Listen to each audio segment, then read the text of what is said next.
नमस्कार मंडळी, तुमचं स्वागत आहे राईज अँड शाईन रेसिपी, छंद आणि बरंच काही या यूट्यूब चॅनलमध्ये।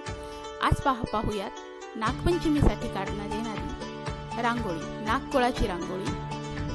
त्यासाठी आपल्याला एक प्लेन पांढरा पेपर आणि काही रंगीत स्केच पेन लागतील।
नागकुळाची रांगोळी तयार आहे। याला आपण हवे तसे छान रंग देऊ शकता आणि शेजारी तुम्ही बघू शकता मी छान रंग दिलेत, त्याच्यावर छान काळे काळे टिपके दिलेत म्हणजे त्याला छान फील येईल। आणि शेजारी एक नागिनीचं चित्र काढलेलं आहे, तुम्ही कसंही काढू शकता तुमच्या मर्जीप्रमाणे। असं छान चित्र काढून घ्या म्हणजे ते तुम्हाला नेहमीसाठी पण ठेवून देता येईल। एकदा चित्र काढून ठेवलं की तुम्हाला ते पुढच्या वर्षीसाठी सुद्धा वापरता येईल। त्याच्यासाठी तुमच्याकडे समजा एखादी जुनी लग्नपत्रिका वगैरे असेल तर त्याच्यावर तुम्ही ते पॅक करून ठेवू शकता। त्यासाठी एखादा लग्नपत्रिका घ्या आणि हा जो सेलो टेप असतो त्याच्याने तुम्ही ते कनेक्ट करून ठेवा म्हणजे ते खराबही होणार नाही आणि नेहमीसाठी वापरता येईल। तर नक्की काढून बघा यावर्षी आणि आम्हाला तुमच्या कमेंट नक्की कळवा। आम्ही अशाच आपल्या काही पारंपरिक रेसिपीज आणि रांगोळ्या तुमच्या समोर घेऊन येतो। तर नक्की सबस्क्राइब करा आमचं चॅनल राईज अँड शाईन। धन्यवाद।